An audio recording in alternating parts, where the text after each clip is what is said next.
Hello, everyone, and welcome back to our Fuel Arts weekly webinars, where we delve into the fascinating Web3 ecosystem in Miami throughout this month of November before the Miami Art Week.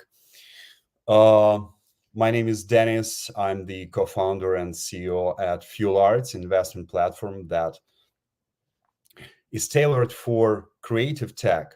So recently we moved from New York to Miami. That's why these webinars are also dedicated to our journey as well. My co-host today is Daria Rzhavtseva, the head of business development and partnerships at Fuel Arts. Hi, Daria.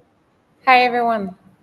Yeah, so let's start with the exciting news. So we are happy to announce the soon release of the Miami Creative Tech Startups Report that explores the creative tech ecosystem of Miami and its numerous startups, art, design, music, film, literature, theater. This initiative materialized through the collaboration of the two key organizers, Fuel Arts and Beat Basel, a local crypto art community that has played a great role in the exception of Bitcoin, NFTs, and the positioning of Miami as the global Web3 capital.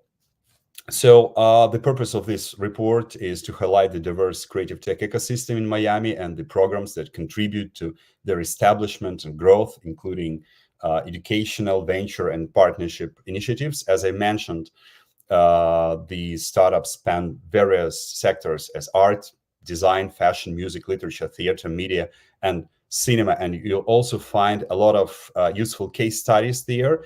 And one of the case studies will be with our today's guest, but we kindly ask him to come and speak at our webinar today. So we're happy to introduce the Shrimp Society, a pioneer startup accelerator and community for early stage entrepreneurs in Miami. And I'm happy to welcome Chris Daniels, startup junky and entrepreneur that's built and sold 3 early stage startups. And since starting the Shrimp Society, he helped more than 500 founders in Miami and hosted more than 100 startup events, created a launchpad for startup talent in South Florida.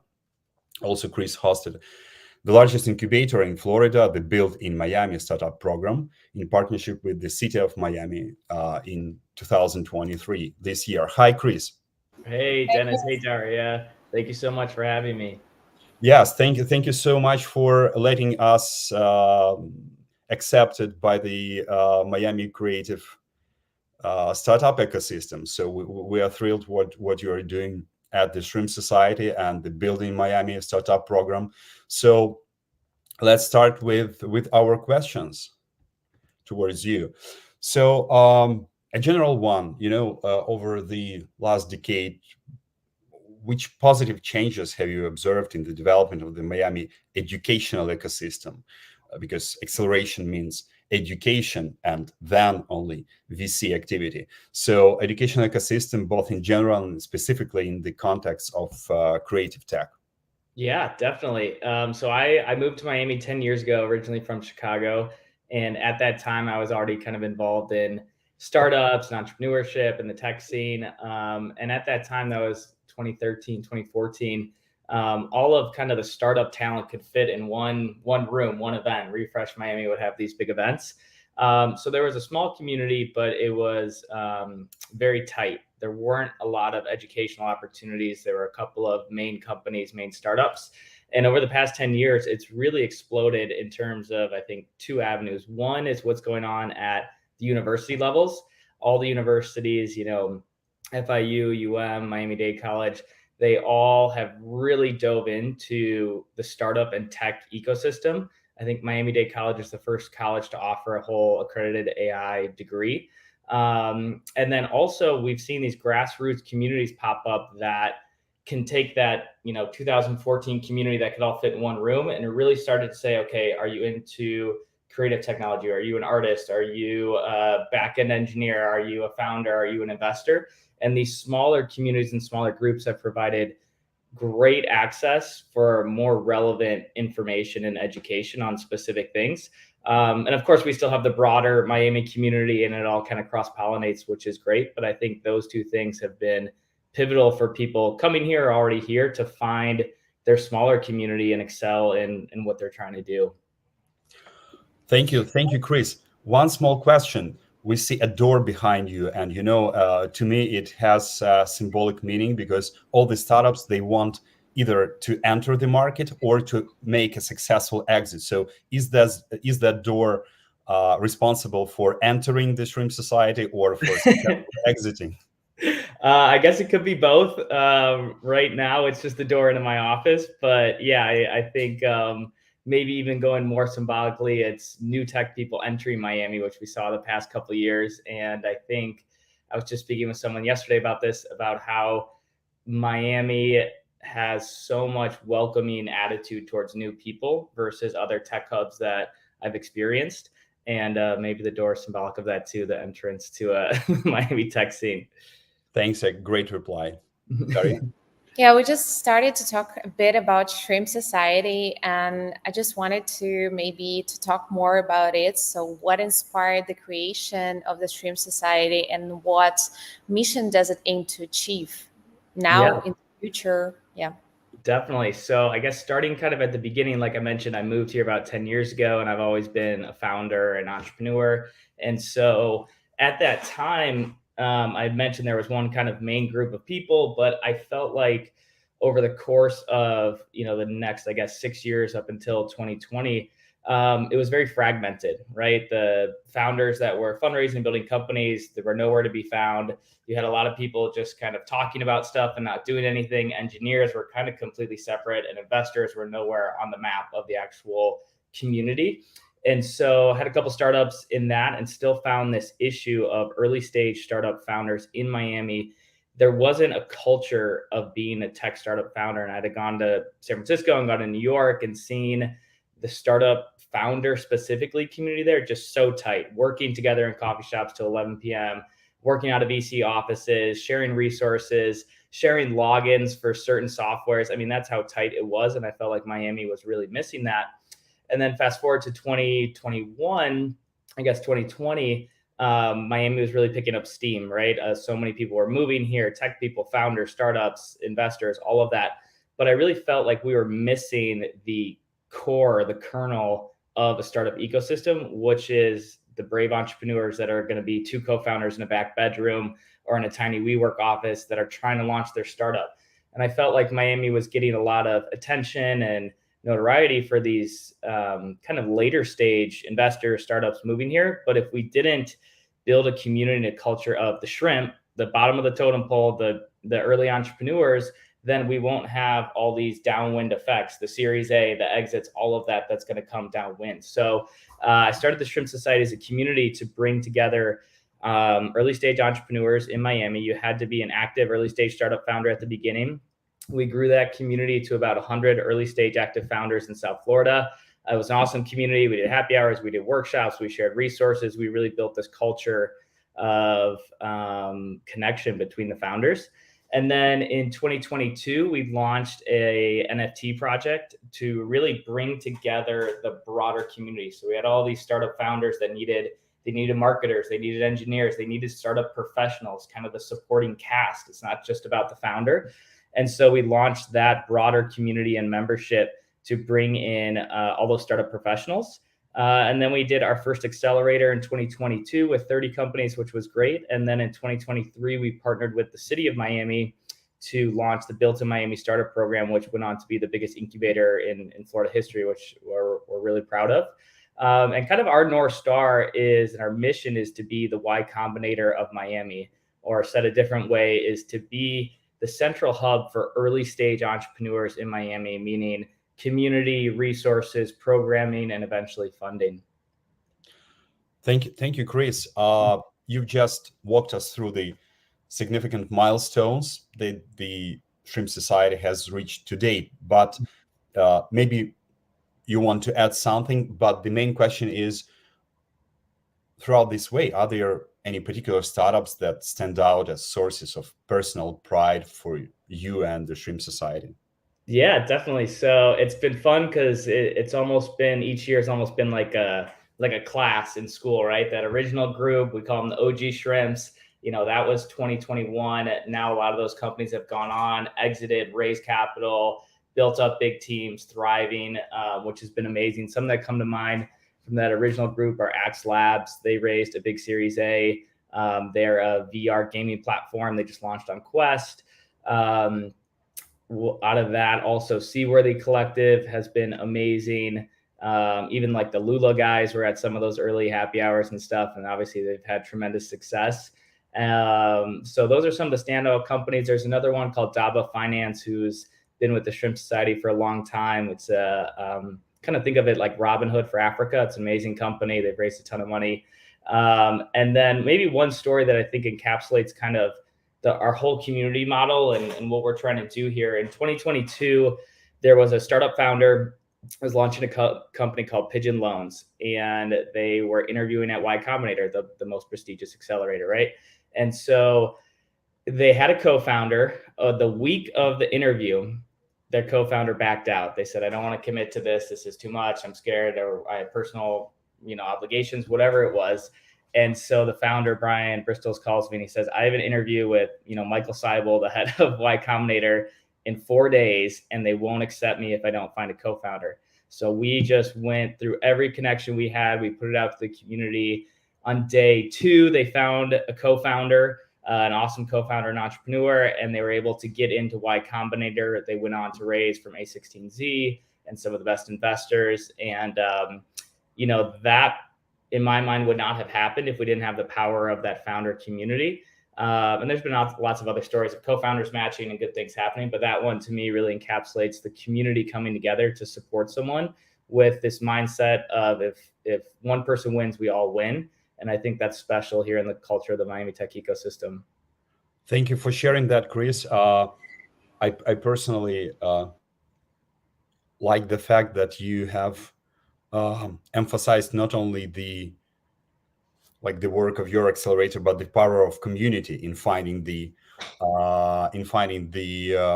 co-founder, because it's the main thing for an accelerator, to inspire the community.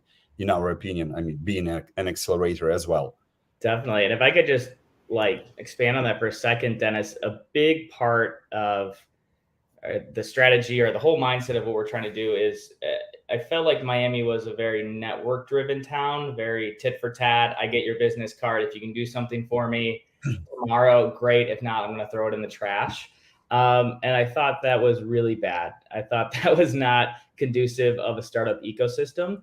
And so we tried to change the culture from a network-based culture where you go to a happy hour and you try to meet as many people and then sit at home and see what they can do for you, to more of a community-driven model. And an important part of a community or distinction between a network is that you're seeing these people over and over again, and you're developing real relationships that might have something to do with work, might have nothing to do with work. There's so many founders in our community that they come into our program or they meet in our community and they're like, oh, wait, I've seen that person on the elevator in my building downtown. And then next thing you know, they're going out to dinner and hanging out and working out together and all this. So we've really tried to not just say we're a community, but really build strong, meaningful, repetitive relationships where it's not tit for tat and it's more, we all feel like we're a part of something and trying to win together.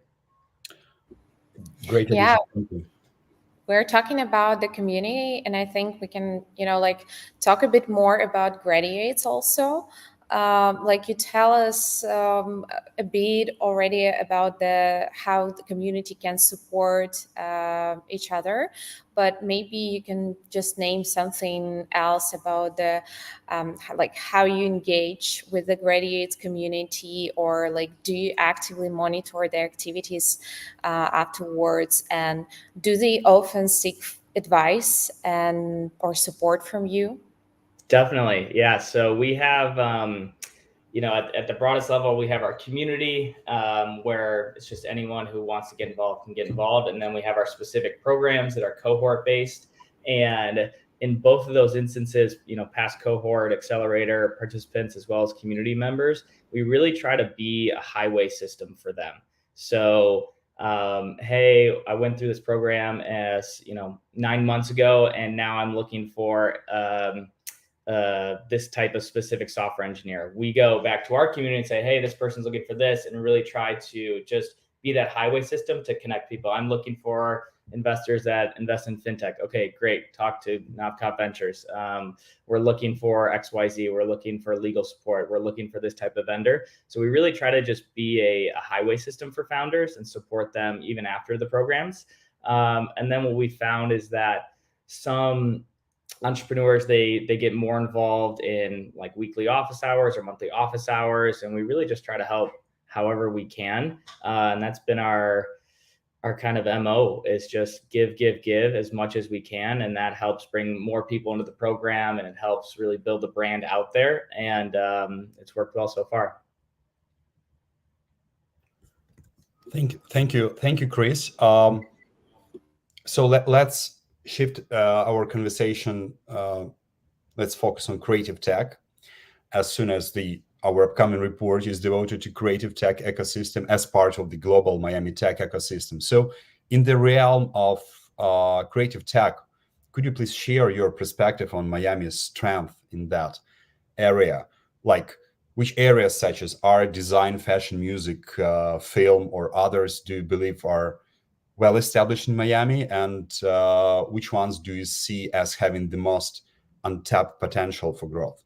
Definitely. I think art comes to mind first off. And I think Miami has always been, with Art Basel and with Wynwood and everything, it's always been a very forward-thinking city in terms of art, really pushing the limits of what is going on today. Not so much, traditional art. When I think of that, I think of New York and, the Mona Lisa and some of these older things. But what is happening now? What are artists that are creating today? What are they creating? What are they getting inspired by? And I think Miami has such an unbelievable and unmatched diversity of talent and culture here that, every time I go to Wynwood or around the city, I see something that just blows my mind that I wouldn't think of. So Miami kind of already had that art culture and that creator culture. And now with everything that's been going on in tech, I think what happened with NFTs here in Miami and us kind of being the epicenter of that was incredible for artists to take their physical works and bring them digital, or create digital only artwork, and actually start to generate a business and generate revenue for themselves to keep creating. So I think Miami was definitely the hub of that. There were obviously some scams, but I think the real artists, they came out ahead of all that. And I think that's amazing as well. And what I've seen is that more artists are making a connection from, okay, I'm a muralist and I have all these pieces in Wynwood or all over the world. And now I'm creating some type of digital NFT version of that as well. And the blockchain technology and everything that's been going on with NFTs has really made that possible for them to scale their audience versus just, the foot traffic that's walking by this one wall in Wynwood or something like that, or their personal brands on social media. So I think that's really been incredible. The other area where I think Miami excels is in fashion. I think Miami is such a culturally diverse city again, and you have so many different people coming together.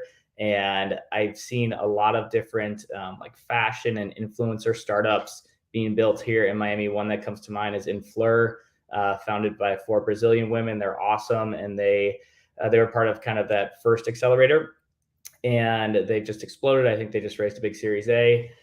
So I think the intersection of culture, fashion, what's going on in terms of style really is being driven here in Miami. Obviously, we have all the natural benefits of beautiful weather and all of that, but Miami is just such a vibrant city that I think it attracts people that want to create in this fashion and style types of spaces.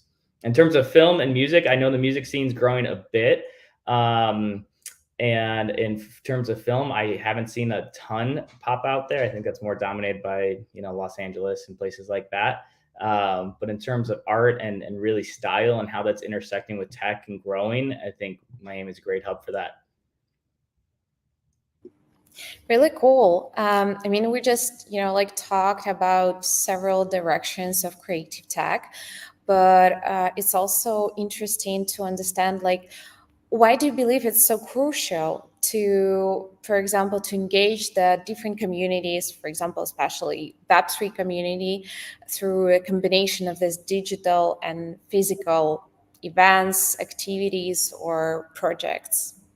Yeah, I think it's important because for creators to create, they need to make money, right? They need to pay bills. And I think what we've seen in the past couple of years is that a lot of different tech products and trends have unlocked that for creators. Whether you're a journalist or an author, or love to write and you create these incredible stories, now you can build ebooks and physical books faster than ever, thanks to a lot of new technologies there. Self-publishing, everything going on there is cheaper than ever.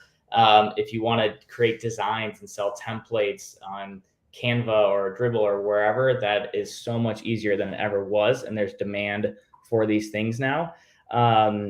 And we talked about artists and being able to sell artwork all around the world through NFTs. I think that's just been amazing as well. So I think tech and new tech trends have allowed creative people to create more. And now getting into AI, I mean, there's all sorts of crazy stuff going on in the creative community of how we're using AI to either ideate or finish or just work faster through things.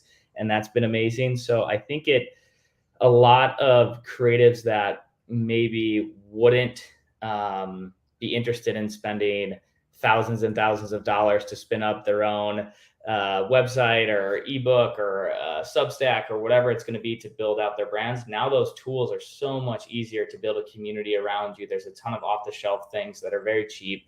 And I think that has led to creators being able to create more, build bigger fan bases, and really create an amazing lifestyle for themselves. Thank you, Chris. We also admitted the importance of physical events, because Fuel Arts was initially started as the physical accelerator, but then we had the pandemic. We had to move online, but as we know, the pandemic was a real game changer, and not only the art market and the creative market understood they can't develop without a technology included, but also the people's brains have changed. So we started receiving more and more information from online and started being more patient, conscious, and trustful and respectful towards online education. So our brains started learning from online. And but nevertheless, during the pandemic, we also started missing the physical events. So now it's a real phygital, and we're also trying to combine physical events, physical lectures, presentations with our online activity. Yeah, that's good that you share that vision as well.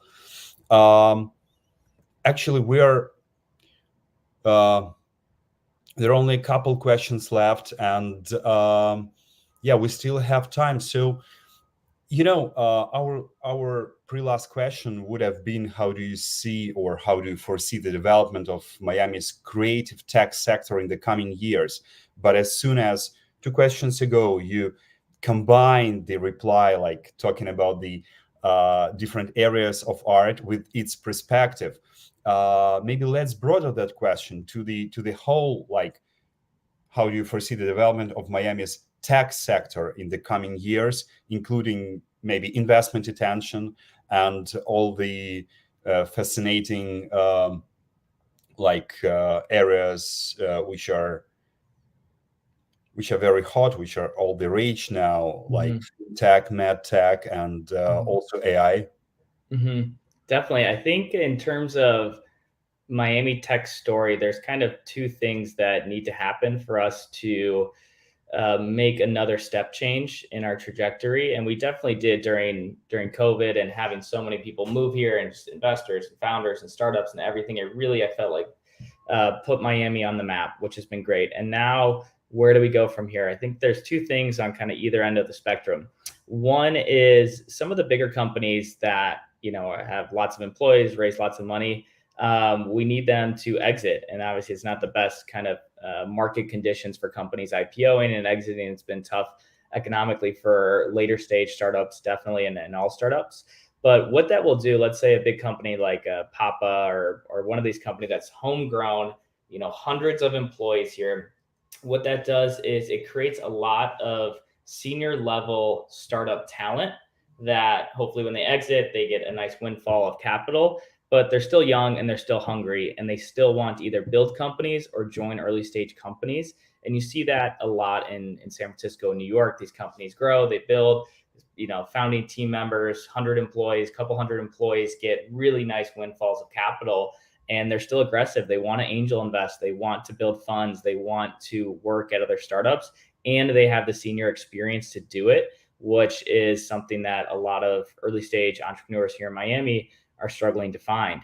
And so that will return a ton of capital and talent back into the ecosystem to kind of build up the next generation. So that's at the far side, the end of the spectrum of the startup ecosystem.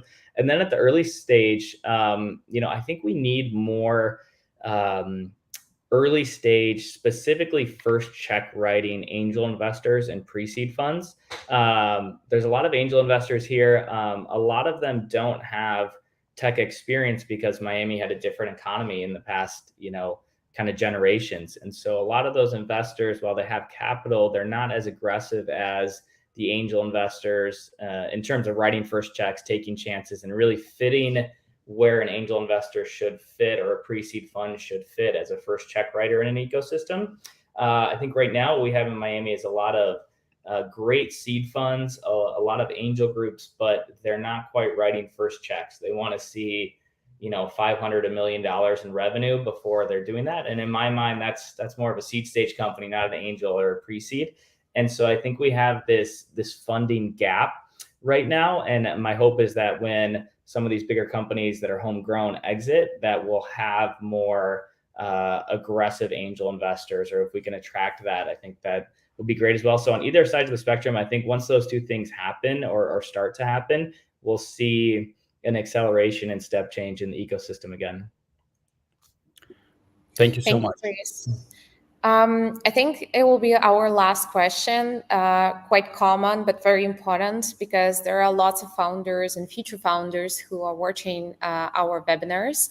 So what will be your one tip for the future founders or existing founders who wants to make their own startup in Miami or just, just for founders? Yeah, definitely. My one tip for a startup or for a founder who's looking to launch something is get to real users and real customers as fast as possible. I think more founders should treat launching a startup like a hackathon and give themselves 1 week and say, for 1 week, I'm going to lock myself in this room, or one weekend, or whatever it's going to be. And I'm going to get this duct tape together, Google Sheets, Zapier, no code, low code thing out there to some specific users and iterate from there. I think a lot of founders, when they're thinking about, I have this grand vision, I want to create this thing, they spend months and months and months building this product, spending thousands of dollars, and then they launch it and no one likes it because they didn't actually talk to the customers first, and they spent all this time and all this money. And so in our programs, and just the way I like to build startups, and I've learned to build startups, is that you have to iterate with the customer. And that means shipping some ugly product that just completes the core value loop as soon as possible. And all the bells and whistles, all the admin panels, all that stuff, that can come later. But if the core value loop is not there and people are not interested in it, you got to go back to the drawing board and figure that out before you do all the other stuff. So I guess ship it as fast as possible and get feedback as fast as possible. Thank you, Chris. That's really an awesome advice, because customer discovery and customer development is key in order to find your market fit, and also it's very much evaluated by the investors when you show them a pack of interviews made with your customers. Great. Thank you for accepting our invitation. Thank you for participating in the report as well. For everyone who is listening and watching us, I should remind that the Miami Creative Tech Startups report by Fuel Arts and Bitbasil is going to be released on December 7th. But for sure, you won't miss the links towards this free report as soon as you're subscribed to our newsletters and our social media. And please do the same with the Shrimp Society. And after that, you'll find an amazing interview with Chris there. among the 7 other interviews. Thank you again, and yeah, Thank meet you you. soon. Thank you so much, Dennis. Thank you, Daria. I appreciate it. Thank you. See you, everyone.